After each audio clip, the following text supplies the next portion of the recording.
welcome and welcome back to my YouTube channel. And आज म हजुरको अगाडि चाहिँ टप 3 फिचर्स लिएर आएको छु टिकटक को, जसबाट चाहिँ हजुरलाई चाहिँ टिकटक चलाउन पनि र टिकटकमा भिडियोज हाल्न पनि इजी हुन्छ। सो त्यो कसरी, यो भिडियोलाई चाहिँ लास्टसम्म हेर्नु होला र यो भिडियो हजुरलाई मन परेमा यो भिडियोलाई लाइक गरेर मेरो च्यानललाई सब्स्क्राइब गरेर जानु होला। So yeah guys, let's start the video.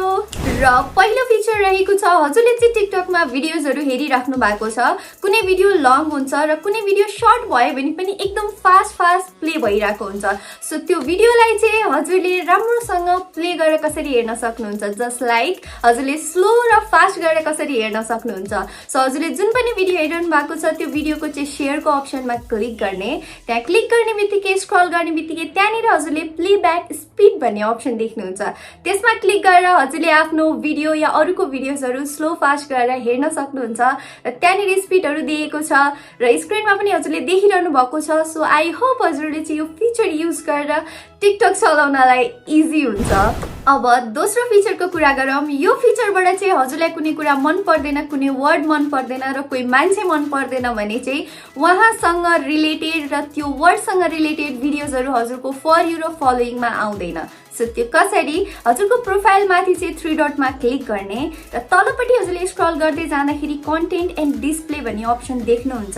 So त्यहाँनिर हजुरले कन्टेन्ट प्रेफरेन्सेस भन्ने अप्सन पनि देख्नुहुन्छ, त्यसमा क्लिक गर्ने बित्तिकै हजुरले देख्नुहुन्छ फिल्टर भिडियो किवर्ड भन्ने अप्सन। सो त्यसमा क्लिक गर्ने बित्तिकै हजुरले एड किवर्डमा क्लिक गर्ने र हजुरले त्यहाँनिर भिडियो किवर्ड्सहरु देख्न सक्नुहुन्छ। यसमा हजुरले कसैको नाम लेख्न सक्नुहुन्छ या फेरि कुनै वर्ड लेख्न सक्नुहुन्छ, फेरि कुनै गाली मन पर्दैन त्यो लेख्न सक्नुहुन्छ र हजुरले तलपट्टि फर यु र फलोइङमा क्लिक गरेर माथि सेभको अप्सन देख्नुहुन्छ, त्यसमा क्लिक गरिदिने र यति गरिसकेपछि हजुरलाई मन नपर्ने मान्छे र मन नपर्ने कुराहरू चाहिँ हजुरको फर यु र फलोइङमा आउँदैन। अनि अब थर्ड फिचरको कुरा गरौँ, जसले गर्दा चाहिँ हजुरको भिडियोमा लाइक एन्ड भ्युज आउने चान्सेस बढी छ। सो यो फिचरको नाम हो टिकटक सर्च फिल्टर। सो हजुरले चाहिँ यो सर्च अप्सनमा गएर चाहिँ टिकटकको सर्च अप्सनमा गएर हजुरले धेरै कुराहरू फिल्टर गर्न सक्नुहुन्छ, जसलाई कुनै फेस्टिभल छ, कुनै बर्थडे आइरहेको छ या न्यू इयर आइरहेको छ भने हजुरलाई त्यसको साउन्डहरू भेट्नलाई या कुन ट्रेन्डिङमा चलिरहेको छ सो त्यो थाहा हुनको लागि चाहिँ हजुरले यसलाई युज गर्न सक्नुहुन्छ। सो यसलाई युज गर्नलाई चाहिँ सर्चको अप्सनमा जाने, जसलाई मैले यहाँनिर टिकटक नेपाल भनेर सर्च गरेको छु।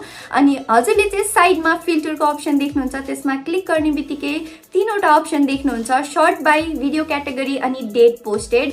सो सर्ट बाईमा चाहिँ हजुरले लाइक काउन्ट भनेर राख्नु होला, अनि भिडियो क्याटेगोरीमा चाहिँ हजुरले अल लाइक अनि पिपल यु फलो भनेर राख्न सक्नुहुन्छ, जुन पनि अप्सन। सो मैले चाहिँ अल नै राख्छु र हजुरले डेट पोस्टेडमा चाहिँ जुन पनि राख्न सक्नुहुन्छ, पास्ट 24 आवर्स या this week, this month, last 3 month र लास्ट 6 मन्थ। सो मैले पास्ट 24 आवरमा चाहिँ कुन कुन साउन्ड चाहिँ ट्रेन्डिङमा चलिरहेको छ हाम्रो नेपालमा त्यो हेर्नको लागि चाहिँ मैले सर्ट बाईमा चाहिँ लाइक काउन्ट राखेँ र तलपट्टि डेट पोस्टेडमा चाहिँ पास्ट 24 आवर राख्ने बित्तिकै एप्लाई गरिदिन्छु र एप्लाई गर्ने बित्तिकै हजुरले यहाँनिर देख्नुहुन्छ लास्ट 24 आवरमा चाहिँ जतिवटा भिडियोमा हाइएस्ट लाइक छ सो यो भिडियोजहरु यहाँनिर देखाएको छ र हजुरहरूले पनि यो साउन्डमा भिडियो बनाउन सक्नुहुन्छ र यो साउन्डलाई युज गर्न सक्नुहुन्छ।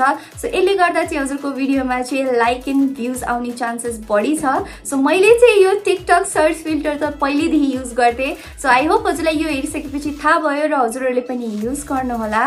एन्ड या गाइज, यति हो टिकटकको फिचर्सहरु जुन मैले हजुरहरूलाई भने। आउने दिनमा यस्तै खालको नयाँ फिचरको बारेमा थाहा हुन बन्छ या फेरि भिडियो बनाऊ भने प्लिज कमेन्ट गरिदिनु होला।